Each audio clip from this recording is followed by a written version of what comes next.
Aujourd'hui, je vais vous raconter une histoire que j'ai trouvée sur Reddit. Et pour que ce soit encore plus immersif, j'ai ajouté des petites voix off, vous allez voir, c'est glaçant. L'histoire commence avec Elsa. Il y a environ 2 ans, elle venait de rompre avec son copain. Comme beaucoup, pour tourner la page, elle s'est inscrite sur Tinder et elle a enchaîné quelques dates. Rien de bizarre, 4 à 5 rencontres normales, zéro souci. Un soir, elle a rendez-vous avec un certain Mathieu dans un bar. Elle y va tranquille, tout se passe bien. Bonne ambiance, bonne alchimie, le mec est beau, avenant, hyper sympa. Elle se laisse aller et décide de rentrer avec lui. Ils passent la soirée ensemble, puis elle s'endort. Et en plein milieu de la nuit, je me réveille. Mathieu n'est plus dans le lit. Au début, je trouve ça normal, mais j'ai un pressentiment horrible. Un truc qui te dit que quelque chose cloche. Et j'entends des bruits que j'arrive pas à identifier. Ça m'a glacée. Prise de panique, elle se lève en silence, rejoint la salle de bain attenante, s'y enferme et appelle la police. Elle explique qu'elle est chez un gars qu'elle connaît à peine, qu'il n'est plus là, qu'elle se sent en insécurité.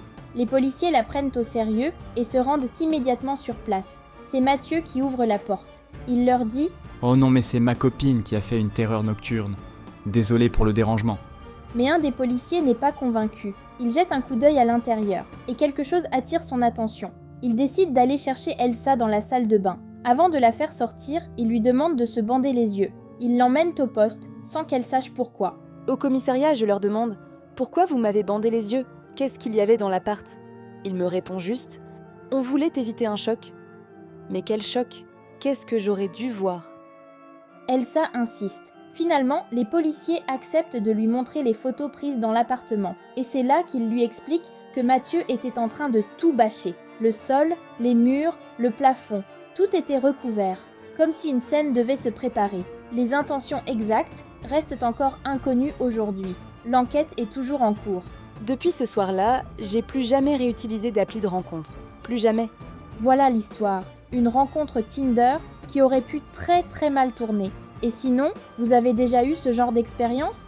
Peut-être pas aussi trash, mais des dates où vous vous sentez mal à l'aise. Cette histoire nous rappelle que, parfois, même les situations qui semblent anodines peuvent cacher un danger. Il est important de toujours écouter son instinct et de ne jamais ignorer un mauvais pressentiment, surtout quand on est seul ou dans un environnement inconnu. Restez prudent, restez attentif et surtout, prenez soin de vous. C'est déjà la fin de cette histoire qui était assez courte mais très riche en rebondissements.